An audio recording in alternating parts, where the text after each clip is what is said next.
జనరల్గా ఇక్కడ వీడియోస్ అయితే కానీ వీడియో డాక్టర్స్ అయితే కానీ కొంతమందికి పిచ్చి మా సర్వీస్ కూడా ఈవెన్ నుంచి ఆయనే చేస్తారు. క్వాలిటీగానే ఉందా?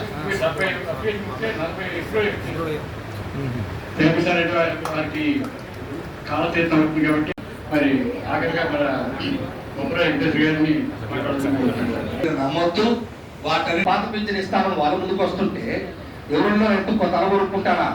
ఎవరా పని జిల్లా కార్యదర్శి సహజంగానే ఏదైనా పని అడుగుతారేమో పక్కన తెప్పించుకున్నాం అనుకుంటాం. రెవెన్యూ వాళ్ళు ఎవరు ఉన్నారేమో నాకు తెలియదు. ప్రతి అంశాన్ని కూడా మీకు అంటే రిటైర్డ్ ఎంప్లాయీస్ సంబంధించినటువంటి అంశాలు ఏ వేదిక మీదైనా బాగా గుర్తుపెట్టుకోండి మిత్రులారా, ఏ వేదిక మీదైనా అది చీఫ్ సెక్రటరీ గారితో జరిగే సమావేశం కానివ్వండి, గౌరవ ముఖ్యమంత్రి గారితో జరిగే సమావేశం కానివ్వండి, గౌరవ మంత్రివర్యులతో జరిగే సమావేశం కానివ్వండి, లేదా జేఏసీ అమరావతి సమావేశాల్లో కానివ్వండి, మొట్టమొదట సబ్జెక్టు రిటైర్డ్ ఎంప్లాయీస్ సబ్జెక్ట్ అవ్వాలి.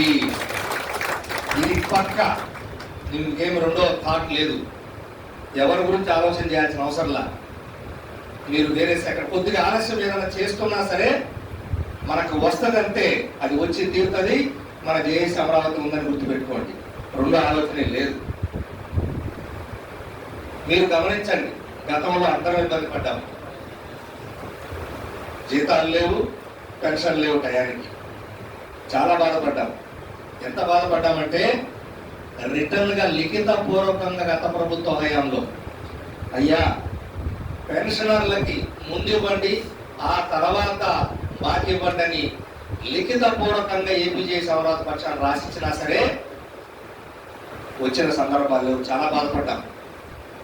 అయితే మనందరం ఊరట అంటే ఏదైతే సంతోషపడుతున్నామో అది చెప్పుకోవాలి, లేకపోతే ఎవరు క్షమించరు. ఈరోజు 1వ తారీఖు కల్లా పొద్దున్న 8ంటికే వాకింగ్ చేస్తుంటే టింగ్ మనీ శబ్దం వస్తుంది సెల్ ఫోన్లో. జీతం పడినట్టు, పెన్షన్ పడినట్టు.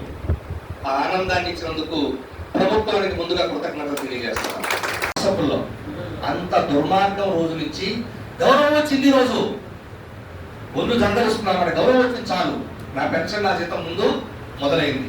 ఆ ఆనందాన్ని అయితే నేను వ్యక్తపరుస్తున్నాను. మేము వెళ్లకుండానే మాతేం చర్చించలేదు, మాతేం డిస్కస్ చేయలేదు, మేమేం చెప్పింది లేదు ఆయనతో. ఇంతవరకు గౌరవ ముఖ్యమంత్రి గారితో మనకి ఎలాంటి ప్రత్యక్షమైనటువంటి చర్చలు జరగలేదు. కానీ ఒక మొత్తం స్ట్రీమ్ లైన్ చేసేటువంటి కార్యక్రమంలో ఆయన ఉన్నారు. అంటే ఆర్థిక వ్యవస్థ గాడిన పడే క్రమంలో ఒక ఏదైనా ఎవరైనా మన ఇల్లు అయినట్టే కదా, మన ఇంటికి అన్వయించుకోండి. అన్ని ప్రతిదీ కూడా ఏదైనా మన రాష్ట్రానికి ఉన్నదాన్ని మన ఇంటికి అన్వయించుకోండి. సో మన ఇంట్లో గాడి తప్పినటువంటి పరిస్థితులు వస్తే దాన్ని ఏ విధంగా అయితే మనం సరి చేసుకుంటామో ఆ సరి చేసే ప్రక్రియలో మొట్టమొదట బడ్జెట్ ఈ సంవత్సరం నుంచే మొదలవుద్ది వాళ్ళకి రియల్ బడ్జెట్ 14 నుంచి. అయినప్పటికీ మేము మాతో చర్చించకుండానే మన బకాయిలు మేము ఆయనకి ఇవ్వలేదు రిప్రజెంటేషన్, కానీ ముఖ్యమంత్రి గారి కార్యాలయం నుంచి ఏపీజేసీ అమరావతి పక్షాన ఎప్పుడు 4 మాసాల క్రితమే ఒకసారి 4,000 రూపాయలు కేంద్రం నుంచి వస్తే అందులో 1,000 కోట్ల రూపాయలు మన వాటా చెల్లించారు. చూస్తే ఆ టీం అంతా కూడా ఎవరికి డ్యూటీ వాళ్ళు అక్కడ చేసుకుంటూ వెళ్ళిపోయి అంతే కూడా వెళ్ళిపోవడమే. అంత ఆర్గనైజ్డ్గా ఏసీ ఆఫీస్ నడుస్తుంది చెప్పి కూడా మీకు చెప్తాను. అక్కడ ఉంది అలా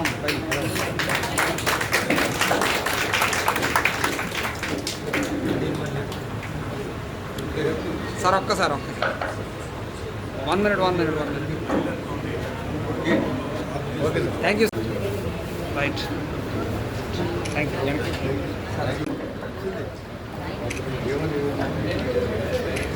రైట్. నేను కాల్ఫరెన్స్లో అడ్మినిస్ట్రేటివ్ ఆఫీసర్గా పనిచేస్తున్నాను. నేను రాత్రి ఏపీ సెక్రటరీ కింద నన్ను నియమించడం జరిగింది.